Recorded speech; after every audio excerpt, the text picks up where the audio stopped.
Mga kaibigan, may isi-share lang po ako na tungkol sa Biblia na ang sabi doon, kung anong nakasulat ay huwag tayong hihigit, kasi Diyos na ang may sabi na huwag mong anuhan. Talagang kung ang nakasulat doon, doon tayo maniniwala. Para maintindihan nyo na po, ito na po, pakinggan na natin kahit sa ganitong paraan inyo ring malalaman. Narito na po, pakinggan na natin.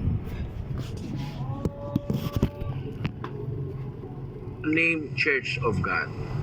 Ang nakakalungkot, yung mga tao marunong pa sa Diyos. Ang ipinasulat ng Diyos, Iglesia ng Diyos, pinalitan. Wesleyan Church, Lutheran Church, Catholic Church, kung ano-ano pinaglalagay na pangalan. Para bang marunong pa sila sa Diyos.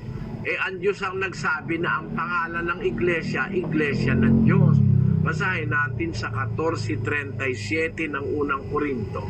Kung iniisip nino man na siya'y propeta o ayon sa Espiritu, ay kilalanin niya ang mga bagay na sa inyo'y isinusulat ko na pawang utos ng Panginoon. Sinulat ng mga apostol, utos ng Diyos yun. Yung pagsulat nila, utos. At yung nilalaman ng kanilang sulat, utos ng Diyos yun. Kaya nang isulat ng mga apostol, Iglesia ng Diyos, ang Diyos ang may utos nun. Pagkatapos ngayon, Iglesia ng Diyos ang pinasulat ng Diyos. Papalitan mo naman na Iglesia Adventista del Septimo Dia. Mali. Yun ang aming pagkakaiba, kapatid. Isa sa pagkakaiba, ang aming sinusunod kung ano yung nakasulat sa Biblia, strictly. Hindi kami nagtuturo ng mahigit sa nasa Biblia. 4:6 ng unang Korinto.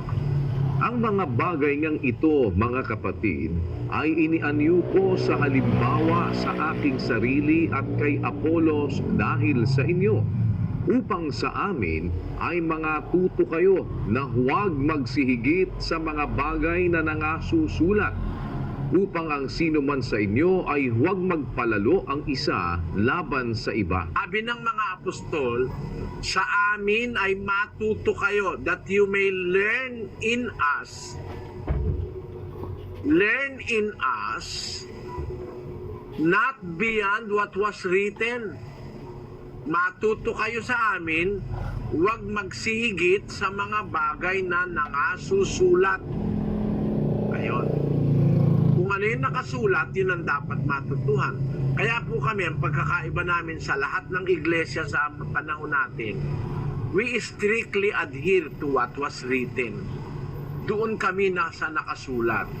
Doktrina, pangalan, pagsasama-sama, paggawa ng kabutihan. Kung ano yung nakasulat, yun po ang aming sinusunod, kapatid.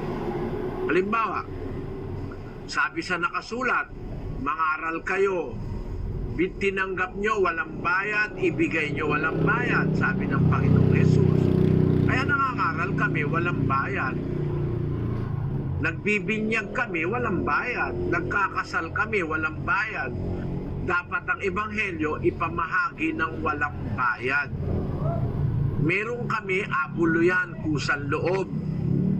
Nag-aabulo yung mga kapatid, kusang loob. Pero para magpabayad kami, hindi kami nagpapabayad. Bawal po ni Kristo yon. Yung abulo yan, kusang loob, nasa Biblia po yon. Ang nakasulat sa 2 Korinto 9:7, Magbigay ang bawat isa ayon sa ipinasya ng kanyang puso, huwag mabigat sa loob o dahil sa pinipilit, sapagkat iniibig ng Diyos ang nagbibigay na masaya. Yon. Yan ang nasa Biblia, magbibigay ayon sa pasya ng puso, kusang loob, hindi pinipilit. Yun ang aming ginagana. Pero wala kaming pinapabayarang aral. Libre nga eh. Ang sabi ni Kristo, ibigay niyong walang bayad, yung tinanggap niyong walang bayad. Bawal kasi ibenta yung katotohanan niyang aral eh. 23:23. Bumili ka ng katotohanan at huwag mong ipagbili. Oo, karunungan at turo at pag-uunawa. Yang turo, yang aral, yang karunungang ukol sa Diyos, yung pagkaunawa, bawal ibenta yan. Huwag mong ipagbibili, sabi ng Diyos. Ngayon po, binyag may presyo May presyo, lalo na pag espesyal. May presyo. Pagka-espesyal na kasal, sa malalaking hotel, malaki presyo nun. Ganon, sa mga katedral, malaki presyo nun. Bawal po ng Diyos yun, kapatid. Kasi kami, kung alin yung nakasulat, yun ang aming sinusunod. Miski sa pagkain, kung ano yung kakainin namin, yung nakasulat sa Biblia na iniuutos ng Diyos.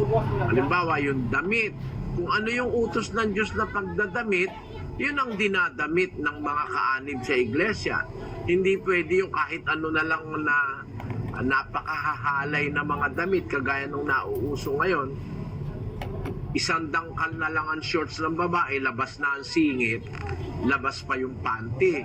Masama yun, mahalay sa Diyos yun Nakakapagdulot kasi yun ng interes sa mga lalaki pagka ang babae ganun ang itsura.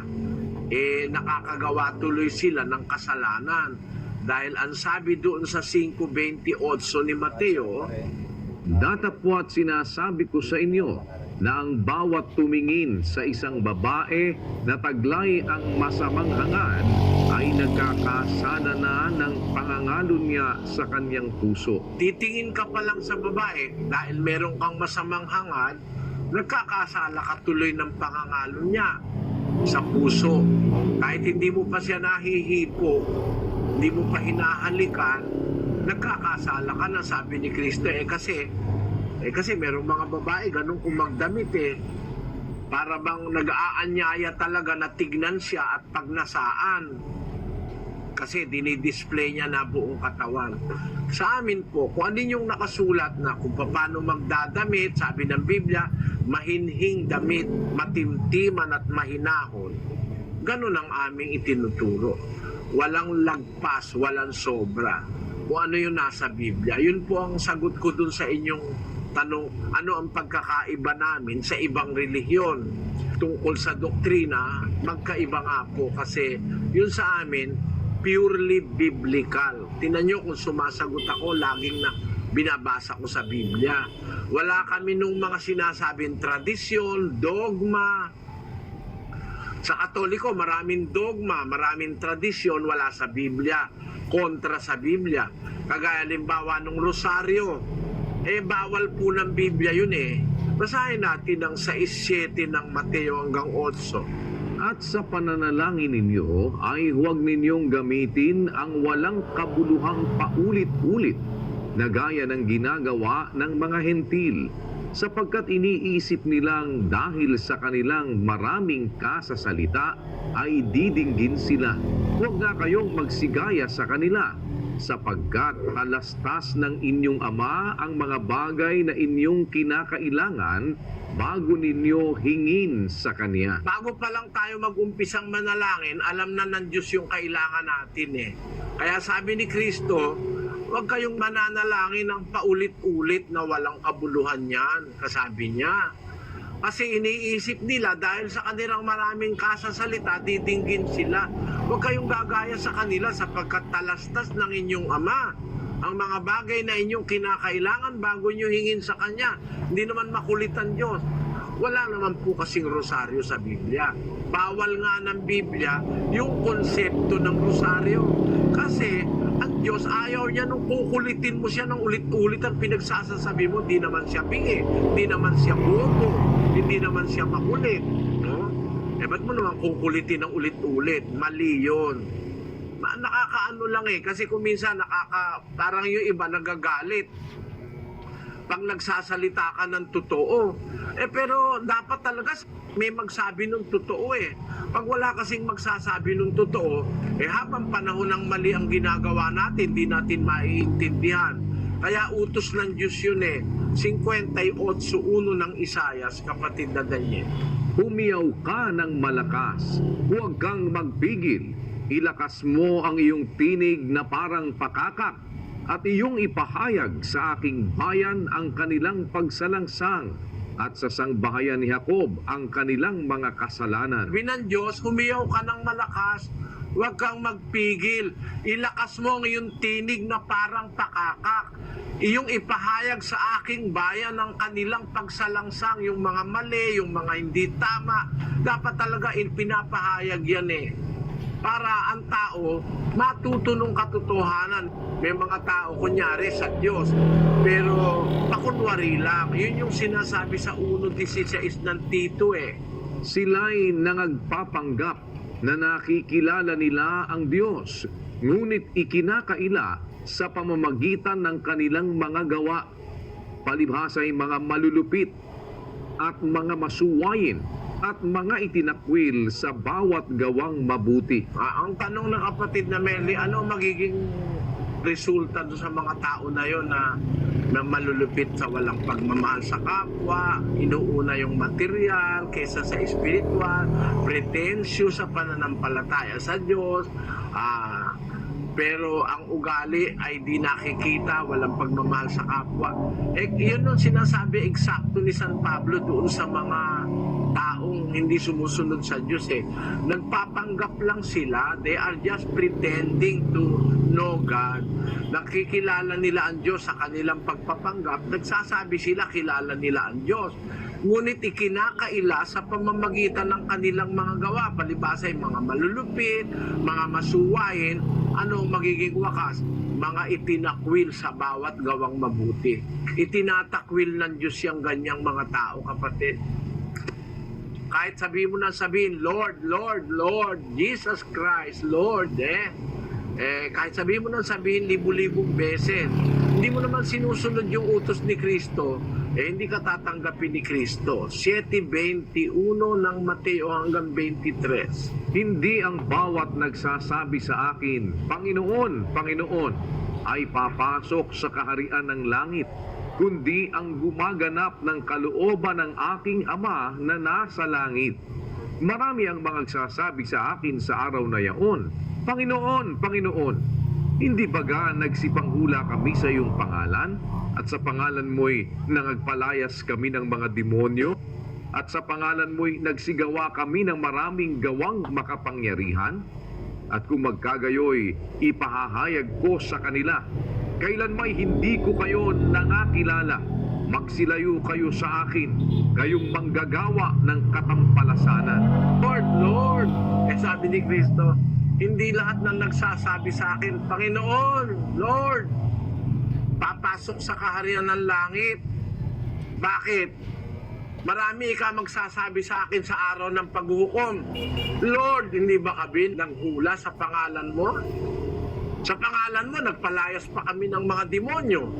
Gumawa pa kami ng mga milagro. Kung magkagayo, ipahahayag ko sa kanila, kailan may hindi ko kayo nangakilala, magsilayo kayo sa akin, mga nagsisigawa ng katampalasanan. Yan po ang katapusan ng mga tao. Ang relihiyon ginawang venue of hypocrisy. Kinasangkapan ng relihiyon para kunyari banal, para kunyari sa Diyos, pero ang nakatagong gawain ay puro kawalanghyan. Yun po ang sagot ko, kapatid na Merly. Salamat po sa inyong pagdalo. Sana naunawaan nyo aking sagot.